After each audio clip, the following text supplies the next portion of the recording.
Hello friends, आज हम करेंगे इंडस वैली सिविलाइजेशन का third part, trade and commerce.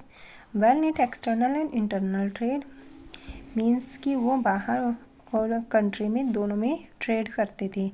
No metallic money, जैसे कि पहले होती थी सोने की मोहरे या चांदी की मोहरे, ऐसे वो कोई मेटेलिक मनी यूज़ नहीं करते थे।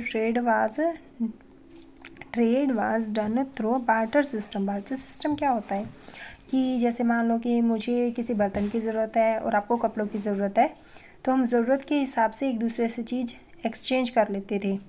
मीन्स कि उसके लिए कोई मनी सिस्टम नहीं था। कॉइन्स की कोई एविडेंस नहीं मिली है। बुलॉक और कार्ट्स, बोट्स, ये सब किस लिए यूज़ होते थे? ट्रांसपोर्टेशन के लिए। हमें इनके बारे में कैसे पता?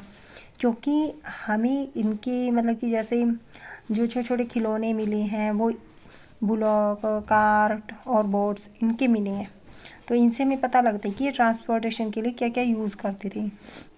Weights and measure existed found in Lothal. Lothal में हमें क्या मिले हैं? वेट्स एंड मेजर, क्योंकि लोथल से क्या होता था?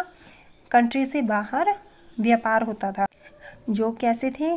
लाइमस्टोन के थे, स्टेटाइट थे, क्यूबिकल थे शेप में, और इनमें जो सीरीज़ थी वो कैसी थी? Double from the previous one, जैसे कि 1, 2, 4, 8, फिर 16, 32, इस तरह से।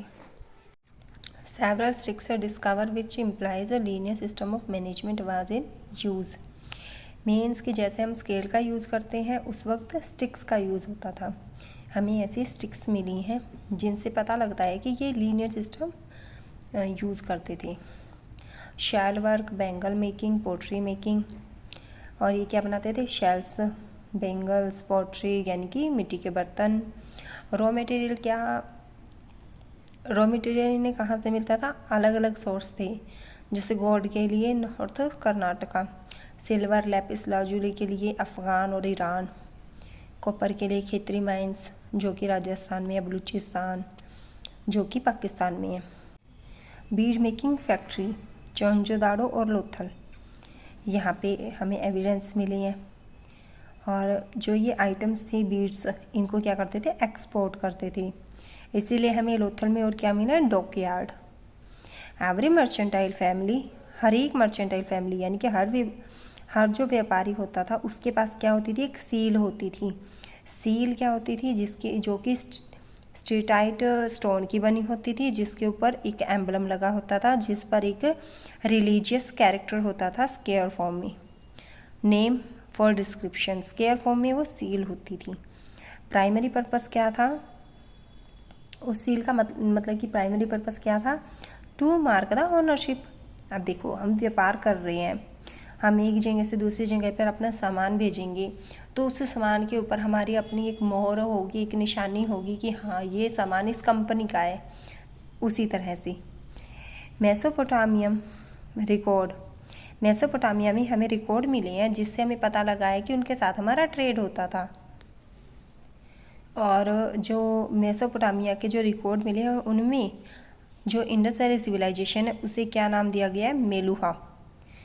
और हमें ये भी सबूत मिले हैं कि हमारा ट्रेड सुमेर के साथ भी होता था। अब सुमेर किसका नाम है? सुमेर साउथ इराक का पुराना नाम है। Town associated with different industry, कौन कौन से टाउन्स में कौन कौन सी इंडस्ट्री थी? धाइमाबाद, इसमें कौन सी थी? Bronze industry. लोथल में स्टोन टूल से फैक्ट्री। बालाकोट में थी pearl, bangle and shell factory. Mohenjodaro में beads, bangle industry.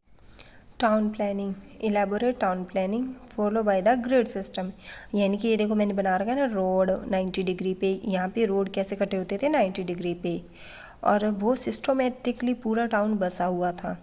Lamp post, interval, street lighting, यहाँ पर स्ट्रीट लाइटिंग के लिए क्या यूज़ होते थे? लैंप, क्योंकि उस वक्त इलेक्ट्रिसिटी होती नहीं थी, तो उस टाइम में ये सिस्टम भी था कि स्ट्रीट के ऊपर किसी को आने जाने में परेशानी ना हो, इसीलिए वहाँ लैंप लगे होते थे। वेल प्लान्ड हाउसेस, बहुत ही अच्छे ढंग से प्लान किए हुए थे।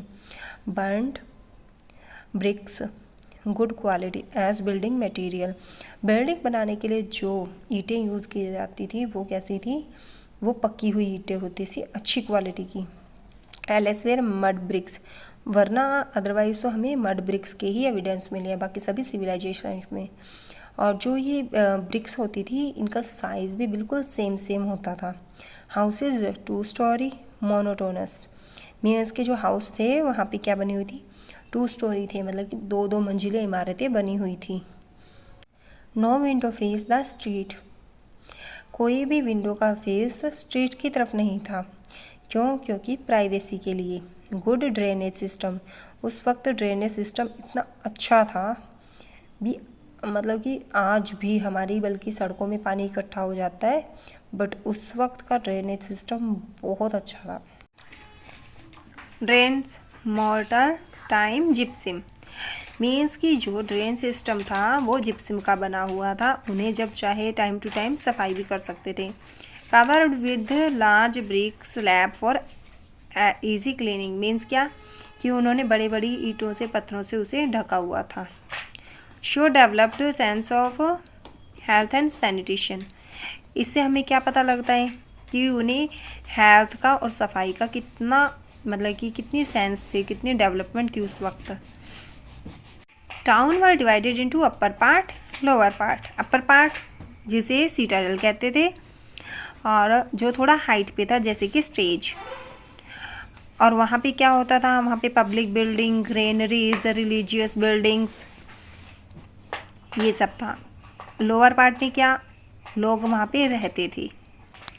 Mohenjodaro a big public bath great bath, probably ritual bathing. Mohenjodaro से हमें क्या मिला है, एक बहुत बड़ा पब्लिक बाथ मिला है जो जिसे ग्रेट बाथ कहते हैं। प्रोबेबली रिचुअल बाथिंग, मतलब कि ऐसे लग रहा है कि जैसे भी हम धर्म के लिए जैसे कोई पूजा पाठ में उसे यूज़ करते थे नहाने के लिए। 12 metre into 7 metre into 2.4 metre, इस साइज़ के रूम्स भी बने हुए मिले हैं जिन्हें चेंजिंग रूम की तरह इस्तेमाल करते थे। और जो बात है उसके अंदर स्टेप स्टेयर भी बनी हुई हैं। बिगेस्ट स्ट्रक्चर फाउंड मोहनजोदाड़ो, सबसे बड़ा स्ट्रक्चर जो फाउंड हुआ है ग्रेनरी का वो मोहनजोदाड़ो में हुआ है, 45 मीटर इंटू 15 मीटर। ओके, अगर आपको वीडियो अच्छी लगी हो तो please like and subscribe and comment me. Thank you.